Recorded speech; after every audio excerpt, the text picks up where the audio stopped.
Welcome to the Deep Dive. Today, we're really digging into something huge, globally relevant, women's midlife health.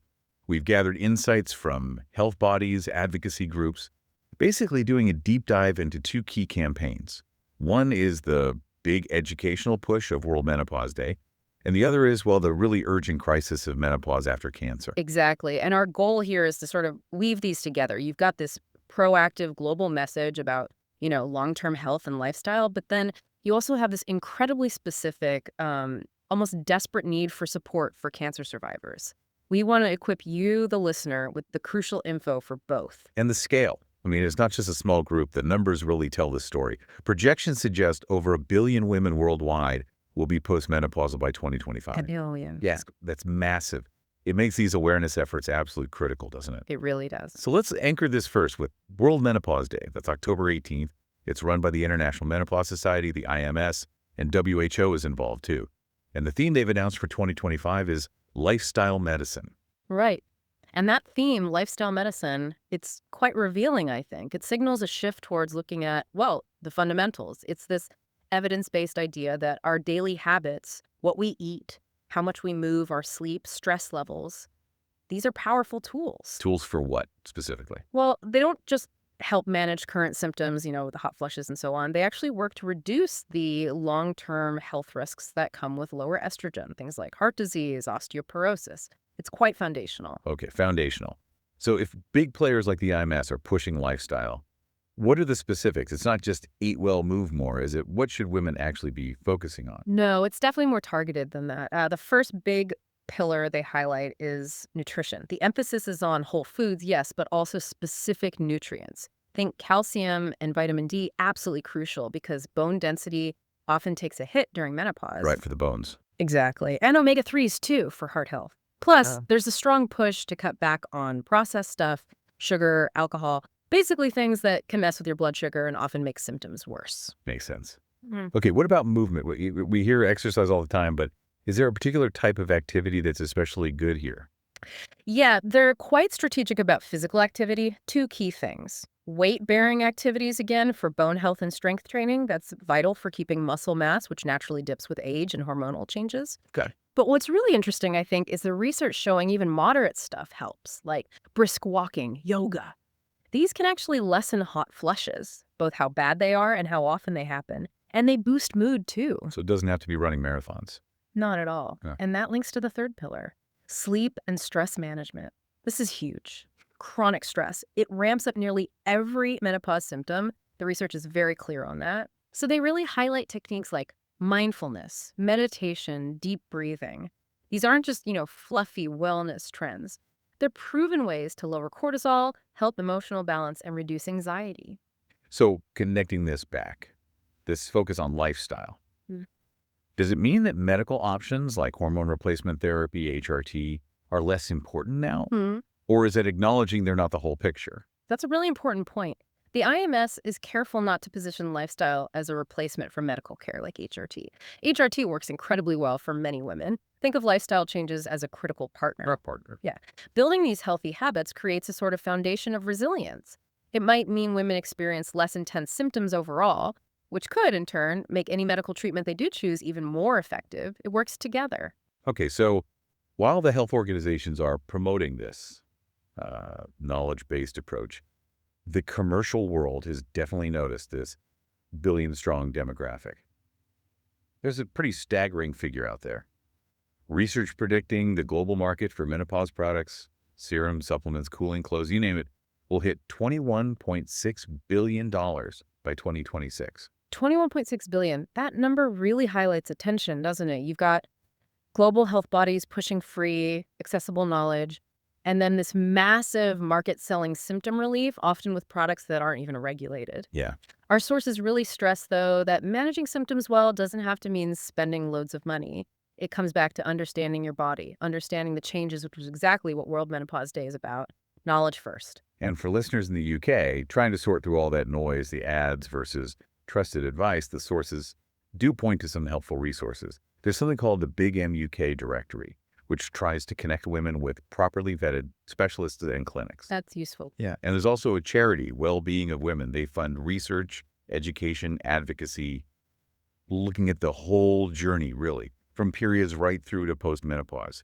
These kinds of organizations are key because they focus on reliable information and systemic change, not just selling you something. Absolutely. Now, let's shift gears quite significantly. We've talked about the broad WMD message focused on proactive well-being, but now we need to address something far more acute, almost a hidden crisis: menopause after cancer, or MSC. Right.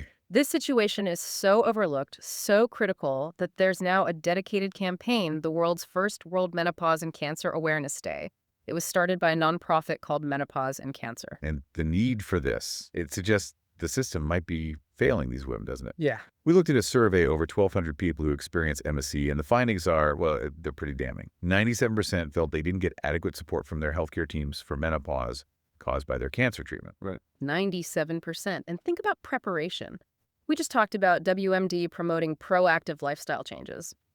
For this group, 99% said they had no plan discussed with them before cancer treatment about managing potential menopause symptoms. Wow. Combine that with 95% feeling their doctors just didn't have enough current knowledge. You can see these women are basically thrown into a major physical upheaval, often completely unprepared and unsupported.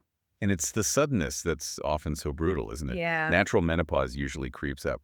But for cancer survivors, especially with certain treatments, it can be like hitting a brick wall. Exactly. Think about treatments like aromatase inhibitors, AIs, commonly used after breast cancer. Their job is to slash estrogen levels to stop cancer recurrence. Life-saving. Absolutely. But the side effect is plunging women into severe acute menopause, sometimes literally overnight. And the personal stories just bring those numbers to life in a really harrowing way. One woman suffering 20 to 30 hot flushes a day was just told to try a supplement. Her oncologist basically said, not my area. Passing the buck. Yeah. And survivors consistently say the menopause symptoms can feel worse than my cancer or my treatment. We're talking about crippling brain fog, making work impossible, severe joint pain, and really difficult vaginal issues. That's GUSM, right? Genital urinary syndrome of menopause. Yes, GUSM. And it's crucial people understand this isn't just a bit of dryness, it's severe pain, irritation, burning. It can make sitting down painful, walking difficult, intimacy impossible. And it affects a huge number, up to 89% of women on treatments that trigger menopause. When you hear that the treatment destroyed quality of life, it's just tragic. There was that incredibly powerful story, too, of Ellie Waters Barnes. She went into menopause at 15. 15 years old, after stage 4 cancer treatment. She had such bad joint pain and dryness, she was worried she wouldn't even be able to sit her A levels.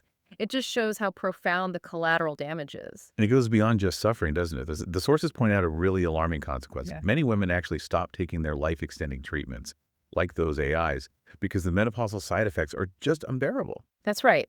Some reports suggest as many as 50% of people might not finish the course of treatment they started. Think about that.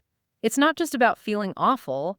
It's potentially shortening lives because the side effects aren't being managed. So this is clearly a systemic problem. Mm. What are the solutions being proposed? The Menopause and Cancer Organization, what are they demanding? They've laid out 3 core demands. The first one feels, well, incredibly achievable, actually. It's simply to embed discussion about menopause support into pre-cancer treatment planning and into long-term cancer care. So talk about it up front. Exactly. As the source material points out, this could happen tomorrow. It's about changing process, improving communication. Okay, what's the second demand? Better training, specific training for healthcare professionals on menopause and cancer survivorship. You know, the analogy used was like mechanics needing to upskill for electric cars, medicine evolves, and clinicians need the latest knowledge. Right. And third, critically, better access to therapies and specialist care specifically for this group. They need tailored support. And we are seeing some progress from advocacy, right? There was an example of a GP, who's also a breast surgeon, successfully lobbying to change guidelines from the British Menopause Society. Yes, that's a significant win. They managed to change the official wording so that women on aromatase inhibitors can now have a proper conversation about using vaginal estrogen. Why was that such a big deal? What was the issue before? Well, the concern, the fear, really, was that any estrogen, even tiny amounts used locally in the vagina to treat those awful GUSM symptoms, might get absorbed into the body and potentially increase the risk of cancer coming back. Ah. So it was a major barrier based on, frankly, a lack of specific data for localized treatment. Getting that wording changed means clinicians can now, with confidence, discuss and prescribe localized vaginal estrogen for symptom relief without that sort of background fear. It's a huge step for quality of life. It puts the focus back on the patient's current suffering. Precisely. And it highlights the need for holistic care. Right now, expertise is so fragmented. You've got the oncologist focused on the cancer, the surgeon, the GP managing maybe the hot flushes. But for a woman, say, in her 30s, suddenly thrown into menopause, managing bone health, brain fog, heart risk, and preventing cancer recurrence, it's an impossible juggle for one clinician. The system needs to connect the dots. Okay, let's pull back then, connect this all to the broader World Menopause Day message, especially for our listeners in their professional lives. The sources really stress that October 18th is great for awareness, but workplace support needs to be there all year round. Oh, absolutely. With the demographics we discussed, this isn't just nice to have, it's essential business practice. And the reports show practical things companies are doing, Yeah. like signing the Menopause Pledge, for example, Yes. establishing a formal menopause workplace policy. This isn't vague, it covers concrete things like flexible working options, making reasonable adjustments to roles or environments, ensuring access to occupational health support. They're practical measures. Definitely. And communication is key, too. Providing toolkits for managers not to make them doctors, but to help them have sensitive conversations and know where to signpost people. And toolkits for employees, too. Maybe for tracking symptoms or finding resources. And building community. Yes, things like staff networks, support groups, or appointing specific menopause champions within the organization. Just normalizing the conversation makes a huge difference. Plus the simple things like desk fans, access to cooler rooms, or just a quiet space to rest for a few minutes. Exactly. Small things can have a big impact. And the business case is clear.